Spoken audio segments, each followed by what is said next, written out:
இப்போ பிராமின் துண்டி போடுறதுக்காண்டி பொடி வலை கட்டியிருக்கேங்க. இந்த பொடி வலையில் பொடி மீன் மாட்டிருச்சு.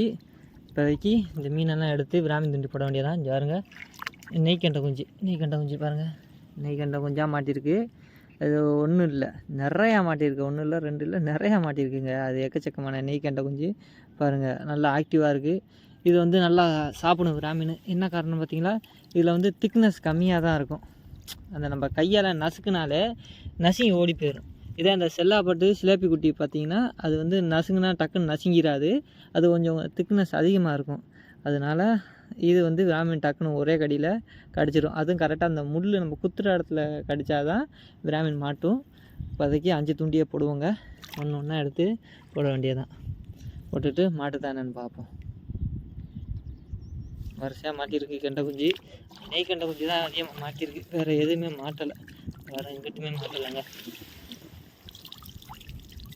எப்படிங்க தண்ணி இன்னைக்கு விழுந்துருச்சுனாமே இப்படிங்க 2 கையில் பிடிச்சிக்கோங்க. தெரியுங்களா இந்த இடத்துல பாருங்க, மீன் வலை கட்டியிருக்கேன். வலை கட்டி பெரிய மீன் ஒன்று மாட்டிருச்சுங்க. லேப்பி தான் இழுக்குன்னு நினச்சேன். நல்லா முறைச்சி மீன் பிராமின்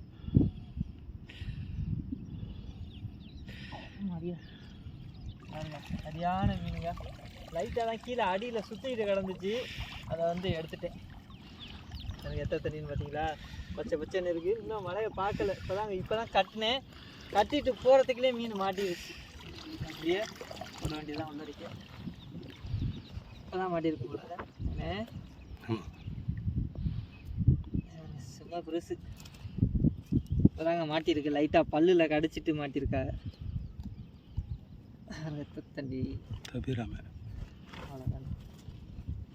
தபிராம இன்றைக்கி தாங்க ரொம்ப நாள் கழித்து ஆற்றுல வலை கட்டுறேன். இப்போதைக்கு ஒரு பிராமின் எடுத்திருக்கேன். மீன் இல்லைன்னு நினச்சி தான் பார்த்தேன் வலையை. ஒரு பிராமின் கிடந்துச்சு. இப்போ அடுத்து என்ன மீன் இருக்குன்னு பார்ப்போம். லைட்டாக தாங்க அடியில் முண்டி கிடந்துச்சு மீன். பார்த்தா அது முரட்டு பிராமின் கிடந்துருக்கு. இப்போ வேறு மீன் மாட்டியிருக்கான்னு தெரில. இது வந்து 3 வலை. இதுக்கு அடுத்து கெண்டை வலை கிடக்குது. நமக்கு எந்த வலையில் மீன் மாட்டுறதுன்னு தெரில, பார்ப்போம். தாருங்க மாட்டிருச்சு. ஏதோ ஒரு மீன் மாட்டிருச்சுங்க. சிலேப்பி ஒன்று மாட்டியிருக்கு. நல்ல சிலேப்பிங்க. சிலேப்பி மாட்டிருக்கு, கூட முள் மாட்டியிருக்கு. பார்ப்போம் வேறு மாட்டுதா என்னன்னு. வேறு மீன் நமக்கு பிராமின் துண்டியில் பிராமின் மாட்டலை. இங்கே பாருங்க, வர மாட்டேன் பாருங்க. இது வந்து இப்போ வலையில் பிடிச்ச பிராமினுங்க. தெரியும் பார்த்தீங்களா இல்லையா. பிராமின் தூண்டியில் இப்போ அதிகமாக கடிக்க மாட்டுது. இருந்தாலும் இப்போ போட்டு வச்சுருக்கேன் பிராமின் தூண்டி. அதில் மாட்டுமா என்னன்னு தெரில, பார்ப்போம். மாட்டினா வரும் வீடியோ.